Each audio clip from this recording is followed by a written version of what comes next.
সন্দীপের দাড়ি নিয়ে যতটা প্রবলেম হওয়ার উচিত ছিল ওর প্রাক্তন ওয়াইফের, তার থেকে বেশি প্রবলেম হচ্ছে কার? আবার কার? ঘোড়ামুখী দালালের। মানে প্রত্যেকটা পুরুষের প্রত্যেকটা শরীরের অঙ্গ প্রত্যঙ্গ নিয়ে ওর চিন্তা। কার দাড়ি বাড়লো, কার প্যান্টের জিপ খোলা দেখা গেল, কার ছোট বান্টু, কার ক্যাকটাস, বান্টু ক্যাকটাস কিনা, এই ধরনের। কারণ কি বলতো? কারণই হচ্ছে ও একটা বেবুর্ষে মহিলা। একদম তাই, তোমরা ঠিক শুনেছো আমি যা কথাটা বলেছি। কারণ ও একটা হচ্ছে বেবুর্ষে মহিলা। ও ওর স্বামী দেয়া দিয়ে তো স্যাটিসফাইড হতে পারে না। তার জন্যই ও কী করে, বারংবার বিভিন্ন পুরুষকে বিভিন্নভাবে অ্যাটাক করে। কারোর মানে হওয়া নিয়ে, মানে যেমন হচ্ছে উজ্জ্বলের সন্তান, উজ্জ্বল যেমন 85% বিকলাঙ্গ পুরুষ, সেক্ষেত্রে ওর বাচ্চাটা কি করে হয়েছে সেই নিয়েও ওর প্রশ্ন। কার বান্টু ছোট, মানে এই যে মর্কটের কথা বলেছিল তার বান্টু ছোট, সেই লিলিপুট না, যাই হোক লিলিপুট, সেই সব নিয়ে প্রশ্ন করেছিল। তারপরে কথা হচ্ছে কে, মানে তার অবশ্য তার ওয়াইফ বলেছিল বলেই চুল্লু খেয়ে উল্লু হয়ে থাকে, হ্যাঁ, এই ধরনের কথা। তারপরে তার চোখ লাল লাল দেখা যায়। এখন পড়েছে কি নিয়ে? এখন পড়েছে সন্দীপের দাড়ি নিয়ে। সন্দীপের দাড়িটা তাহলে কেন রাখা হয়েছে? সন্দীপ তো একটু দাড়ি বড় হলেই তার খোঁচা খোঁচা লাগে, এবং সেক্ষেত্রে সে দাড়িটা খুব তাড়াতাড়ি মুখ থেকে, মানে গাল থেকে রিমুভ করার চেষ্টা করে। তবে এখন কেন? আসলে ওই মিমি যে ব্যাপারটা, যে মিমির যে একটা অ্যাকাউন্ট আমরা পেয়েছিলাম, এরা যে এই ধরনের মেয়েদের সাথে যে এই ঘোড়ামুখী দালাল যে গট আপ করেই যে ব্যাপারটা ঘটিয়েছে, এটা আর কারোর বুঝতে এখন আর বাকি নেই। এখন তো সোনু মনুর কারোর কোনো কিছু হদিশই আমরা পাই না। পাই কি না? হদিশই পাই না। সেক্ষেত্রে এখন সন্দীপকে মলেস্ট করার একমাত্র জায়গা কি হয়েছে? এখন জায়গা হয়েছে সন্দীপের দাড়ি। দাড়িটা কেন রাখা হয়েছে, মানে দাড়িটা রাখার পিছনে কি কারণ দেখাচ্ছে ঘোড়ামুখী দালাল? কারণ দেখাচ্ছে যে এই দাড়িটা তাহলে বিরহের প্রতীক। অর্থাৎ ওই মিমি বলে যে মেয়েটি, তার মানে সঙ্গে, সন্দীপের সঙ্গে জুড়িয়ে দেওয়া হয়েছিল, মিমির শোকাগ্রস্ত হয়ে, মিমির বিরহে শোকে বিহ্বলে মানে আচ্ছন্ন হয়ে, তাই জন্যই কি করেছে সন্দীপ, সেই দাড়িটাকে রেখে দিয়েছে। আচ্ছা, সন্দীপ কি বলল তার ভিডিওতে আজকে, চলো আজকে তাহলে শুনে নি সেই কথাগুলোকে।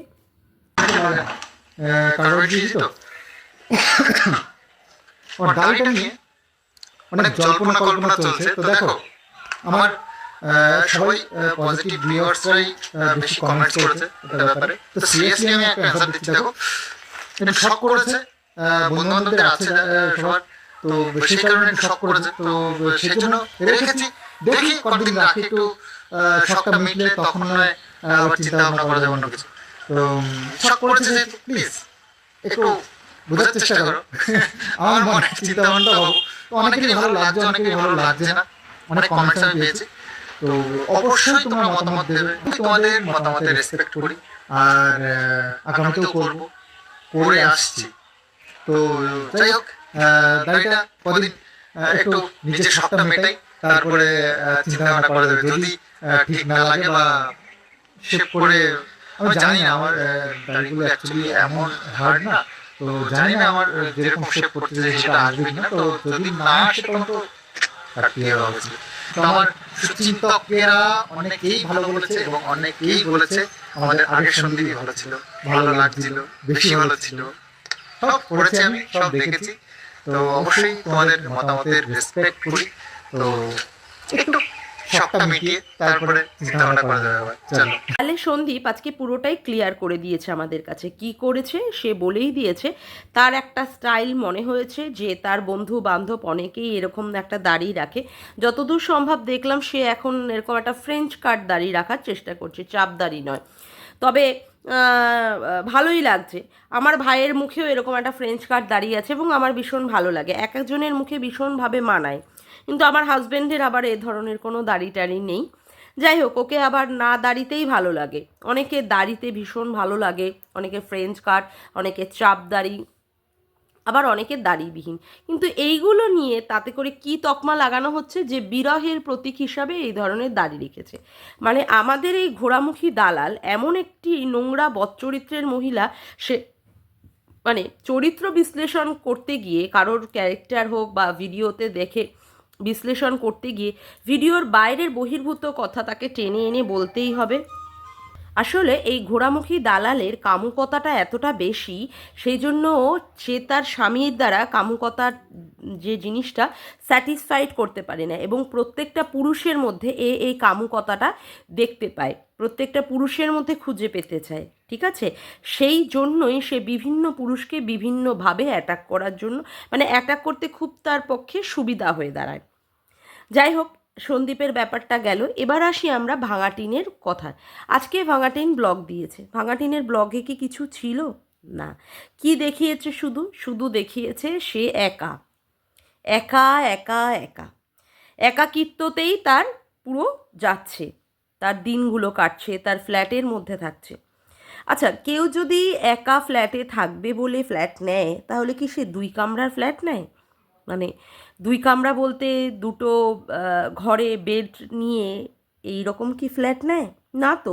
কেউ যদি একা থাকবো বলে মনে করে, তাহলে তার কি দরকার হয়? একটা সিঙ্গেল বেডের একটা ফ্ল্যাট, তাই না? কিন্তু সেখানে আমাদের ভাঙাটিন কি নিয়েছে?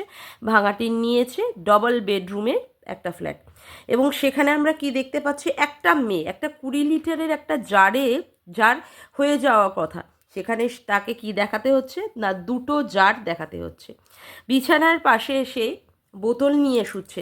একটা মানুষের রাত্রের বেলা মনে হয় একটা বোতলই এনাফ, বিশেষ করে এখন শীতকাল। এই শীতকালে এখন মানে খুব একটা জল পিপাসা পায় বলে মানে মনে হয় না, কিন্তু সেখানে কি করতে হচ্ছে? 2টো বোতল রাখতে হচ্ছে। যাই হোক, তারপরে আজকে ব্লগে দেখালো সকালবেলায় সে ঘুম থেকে উঠেছে, উঠে কি করলো? বলল ওই ঘরের নোংরা টোংরাগুলোর ডাস্টবিনের লোক আসে, সেখানটায় গিয়ে বাইরে ফেলে দিয়ে আসলো। তারপরে অল্প করে চাল নিল, চাল নিয়ে তারপরে দেখালো যে তার মা তাকে তরকারি পাঠিয়ে দিয়ে গেছে, মাছ পাঠিয়ে দিয়ে গেছে, সেইগুলো আছে, সেইগুলো ফ্রিজ থেকে বার করেছে। তার আগে সে ফল কেটে খেয়েছে। তখন তারপরে তাকে কি দেখাতে হয়েছে? তাকে দেখাতে হয়েছে যে জানলাগুলো সে পরিষ্কার করছে, বাইরের দিকে ক্যামেরা রেখে, মানে ওই হ্যাঁ, জানলার রডগুলোকে, কাচের জানলা তো, গ্রিলগুলোকে সে পরিষ্কার করছে। যাই হোক, পরিষ্কার পরিচ্ছন্ন করলো, সাফসুতরা করলো। তার আগে চুলে তেল মেখে নিল, তেল মেখে নিয়ে চান টান করলো। চান টান করে এসে তারপরে কি করলো? সে ভাত টাত খেয়ে বিশ্রাম করে আবার বিকালবেলায় তার একটা মানে প্রমোশনাল ভিডিও ছিল। সেই প্রমোশনাল ভিডিও করতে করতে প্রথমে দেখালো যে একটা চুড়িদার পরে প্রমোশনাল ভিডিও, চুড়িদার না, একটা গেঞ্জি মনে হয়, কালো গেঞ্জি পরে একটা প্রমোশনাল ভিডিও করলো, এবং তারপরে সেই প্রমোশনাল ভিডিও হতে হতে কত দেরি হয়ে গেল, রাত্রি 1:45। বাপরে বাপ! তখন তাকে শাড়ি পরে দেখাতে হলো, এবং শাড়ি পরে দেখানোর সাথে সাথে তোমরা কেউ লক্ষ্য করেছো কি না আমি জানি না, বিছানার ওপরে কিন্তু জামা কাপড় ছিল, এবং সেটা পুরুষেরই জামা কাপড়, যেটা আমি থাম্বনেইলে আজকে চিপকে দিয়েছি। তা এই জামাটা কোথা থেকে আসলো? ভাঙাটিন তার শ্বশুরবাড়ি থেকে চলে এসেছে, বাচ্চাটাকেও নেয়নি। তাহলে বাচ্চাটাকে না নিয়ে স্বামী ছেড়ে দিয়ে সে কি একা একা জীবন কাটাবে বলে তার জন্য সে শ্বশুরবাড়ি ত্যাগ করে আজকে বাপের বাড়িতে এসেছিল? এখন বাপের বাড়ি থেকে ফ্ল্যাট নিয়ে সে একা একা থাকবে বলে এইভাবে সে চলে এসেছিল? বয়স তো তার মাত্র 24 বছর বয়স। তা এই বয়সে এসে সে মানে সন্দীপকে ডিভোর্স দেবে না বলেছে, আবার ফোকলার সাথেও সম্পর্ক রাখবে না, এখন বাচ্চাটাকেও কাছে পাচ্ছে না, তাহলে তারপরেও গিয়ে সে ফ্ল্যাটের মধ্যে এইভাবে একা একা থাকবে বলে কি সে ওই রকম বড় একটা ফ্ল্যাট, 2টো বেডরুমের ফ্ল্যাট সে ভাড়া নিয়ে এমনি আছে? আর কেউ অত বড় ফ্ল্যাটের মধ্যে এই একা একটা মহিলা মানুষ, সেখানে সে এমনিই থাকতে পারে? যেখানে তাকে আমরা শুনেছিলাম সে কোনো দিনই একলা থাকতে পারে না, তার জন্য তাকে তার ঠাম্মিকে এনে রাখতে হয়েছে। এখন সেখানে ঠাম্মিও পর্যন্ত উপস্থিত নেই, তাহলে শুধু শুধু কি সে একা একাই আছে? আর একটা ফ্ল্যাটে থাকতে গেলে, অত একটা বড় ফ্ল্যাট, সেখানে একাকিত্বতেই তো মানে এতটাই গ্রাস করে ফেলে, সেই গ্রাসের ফলে তো কেউ সেখানটায় মানে থাকতেই পারে না। এই যে আমার বাড়ি, সত্যি কথা বলতে আমার বাড়িটা অনেকটাই বড় বাড়ি, প্রায় নাই করে 3 কাঠার ওপর নিয়ে আমার বাড়িটা। আমার বাড়িতে 4 জন আমরা থাকি, তো তার মধ্যে যদি 3 জনই বাড়ি থেকে চলে যায়, এইভাবে এত বড় একটা ফ্ল্যাটের মধ্যে একা থাকা এটা কি দুর্বিষহ জীবন নয়? যেখানে মানে কি বলবো, যেখানে শ্বশুর বাড়ি থেকে ত্যাগ করে আসলো, যে শ্বশুরবাড়িটা তার কাছে দুর্বিষহ হয়ে যাচ্ছিল, তাকে অনেক বেশি পরিশ্রম করাচ্ছিল, তাকে দিয়ে তারা রান্না বান্না কাজ কর্ম যাবতীয় সব কিছু। এখন কি তার এই সমস্ত কাজ করতে হচ্ছে না ফ্ল্যাটে এসে? ফ্ল্যাটে আসার পরে কাজগুলো কি কমে গেছে? না তো, সবই করতে হচ্ছে। তারপরে সে কি করে, তারপরেও সে কি করে একটা এই রকম বড় একটা ফ্ল্যাটে সে একা আছে? আসলে না বন্ধুরা, মোটেই সে একা নেই। সে আমাদের বোকা বানাচ্ছে, সে আমাদের একার নাম করে বোকা বানাচ্ছে। আমরা পরিষ্কারভাবে ভালোভাবে বুঝতে পারছি।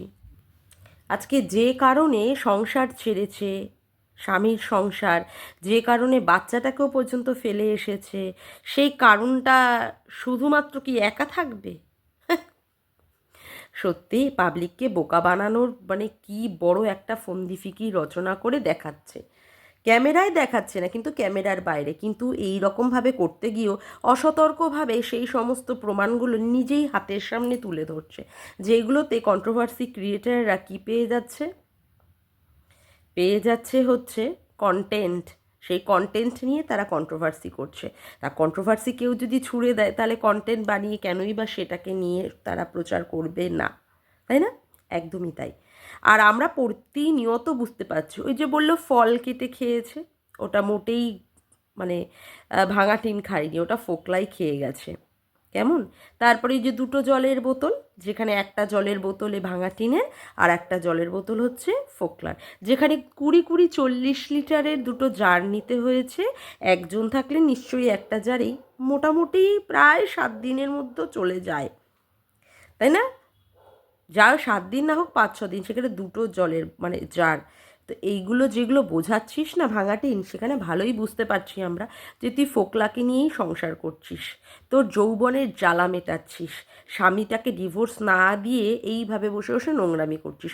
আর তোকে কিছু কিছু নোংরা নোংরা ক্রিয়েটার আছে, যারা ওই চুলকানিতেই শেষ হয়ে যায়, যাদের স্বামী দিয়ে যাদের বউ দিয়ে যারা স্যাটিসফাইড হতে পারে না, তারা আবার কি করে, তোকে হাততালি হাততালি দিয়ে দিয়ে দিয়ে দিয়ে ব্রেভো ব্রেভো বলে কি করে, তোকে সেখানটায় সাপোর্ট করে, তোকে মানে এমনভাবে বোঝায় যে তুই হচ্ছিস অসহায় নারী, তুই এইভাবেই এগিয়ে যা।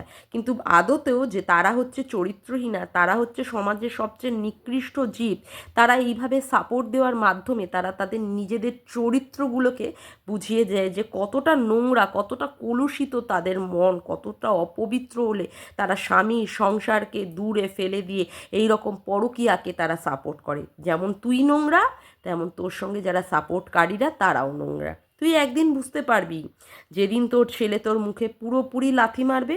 এমনিতেই তো ছেলে বলে দিয়েছে তার গামলায় নাকি হিসি করতে ভালোই লাগে, সে পছন্দ করে।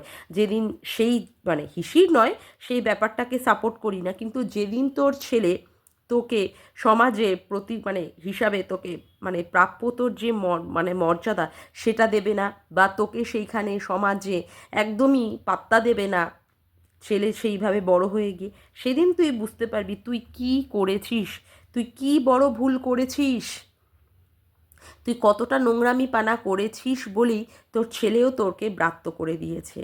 রইল বাকি এখনকার এই পরকীয়া, এই শরীরের জ্বালা। এটা তো দুদিনের, এটা দুদিনের, দুদিনের। তুই ভালোই বুঝতে পারছিস যে ফোকলা তোকে সেই রকম সুখ কিছুতেই দিতে পারবে না, বরঞ্চ ফোকলাকে তোকেই সুখটা দিতে হবে। এটা বেশি দিনের নয়, যতক্ষণ মোহ থাকবে তোর মনের মধ্যে, সেই মোহর বশবর্তী হয়ে তুই ফোকলা ফোকলা ফোকলা করবি। এই মোহ যত মানে থাকা অবধি করবি, এই মোহ যখন কেটে যাবে না, তখন তুই আফসোসের আগুনে, তুষের আগুনে তুই পুরোপুরি জ্বলে পুড়ে শেষ হয়ে যাবি যে তুই কি ভুলটা করেছিস, তুই নিজের পায়ে নিজে কুড়ুল মেরেছিস। তখন আর তুই কাউকে পাবি না, তখন তুই আর কাউকে পাবি না, বুঝলি? একা দেখাচ্ছিস একা।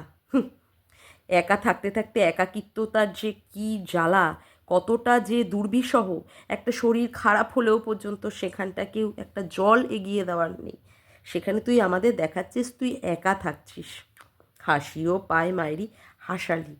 যাকগে, আজকের মতো ভিডিওটা আমি এখানেই শেষ করলাম। আমার ভিডিওটা যদি তোমাদের ভালো লেগে থাকে তবে অবশ্যই একটি লাইক করো, কমেন্ট করো, শেয়ার করো, চ্যানেলটিকে বেশি বেশি করে সাবস্ক্রাইব করে রেখো, আর অল নোটিফিকেশান বেলটিকে অন করে রেখো এরকম নতুন নতুন ভিডিও পাওয়ার জন্য। আজকের মতো আসি বন্ধুরা, আবার দেখা হচ্ছে একটি নতুন ভিডিওতে। Bye, tata.